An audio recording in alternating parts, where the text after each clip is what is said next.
मोहिनी एकादशी, माया जाल से मुक्ति का दिव्य पर्व। किसी के दूर जाने से, ताल्लुक टूट जाने से, किसी के मान जाने से, किसी के रूठ जाने से, साहिब अब डर नहीं लगता। आप सभी को मोहिनी एकादशी की हार्दिक शुभकामनाएं। क्या है मोहिनी एकादशी का महत्व? मोहिनी एकादशी भगवान लॉर्ड विष्णु के मोहिनी रूप को समर्पित है। वही रूप जिसमें उन्होंने देवताओं को अमृत दिलाने के लिए असुरों को मोहित किया था। ये एकादशी हमें सिखाती है कि जीवन का सबसे बड़ा संघर्ष बाहर नहीं, मन के मोह और भ्रम से है, और जो इनसे मुक्त हो गया वही सच्चे अर्थों में विजयी है। पौराणिक कथा। प्राचीन समय में जब देवताओं और असुरों के बीच शक्ति संतुलन बिगड़ गया, तब सभी ने मिलकर समुद्र मंथन करने का निर्णय लिया ताकि अमृत प्राप्त हो सके और अमृतत्व मिल सके।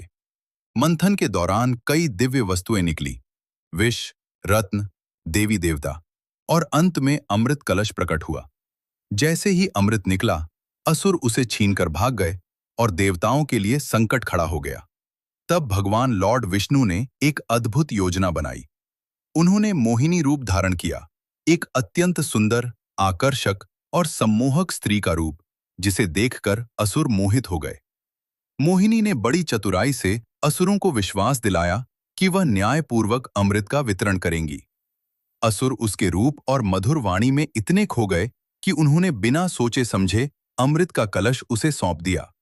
फिर मोहिनी ने देवताओं को एक ओर बैठाया और असुरों को दूसरी ओर, और चुपचाप सारा अमृत देवताओं को पिला दिया।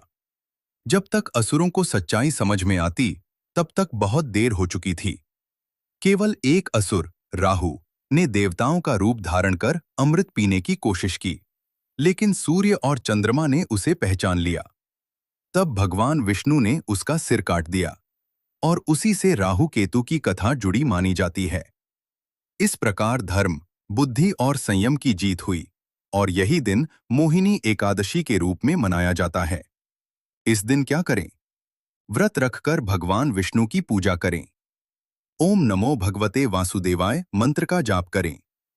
दान, सेवा और संयम का पालन करें। मन के विकार, अहंकार, क्रोध, मोह से दूर रहने का संकल्प लें। जीवन के लिए सीख। आज का दिन हमें यह याद दिलाता है, रिश्ते टूटते हैं, लोग बदलते हैं, लेकिन आत्मबल और विश्वास ही हमें स्थिर रखते हैं। जब मन मोह से मुक्त होता है, तब डर भी खत्म हो जाता है। फलश्रुति। मान्यता है कि त्रेता युग में भगवान श्री राम ने भी सीता माता के वियोग के समय दुख कम करने के लिए, और महाराज युधिष्ठिर ने भी अपने दुखों के निवारण के लिए इस व्रत का पालन किया था। जो व्यक्ति इस दिन निष्ठापूर्वक व्रत रखता है, उसे हजारों गौदान के बराबर पुण्य प्राप्त होता है। भगवान विष्णु की कृपा आप पर बनी रहे। अंतिम संदेश।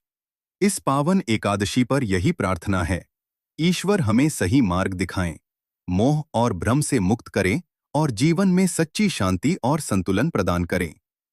आप सभी को मोहिनी एकादशी की हार्दिक शुभकामनाएं। अगर आपको यह जानकारी उपयोगी लगे तो वीडियो को लाइक करें, और ऐसी ही कथाओं की जानकारी के लिए हमारे चैनल को सब्सक्राइब जरूर करें।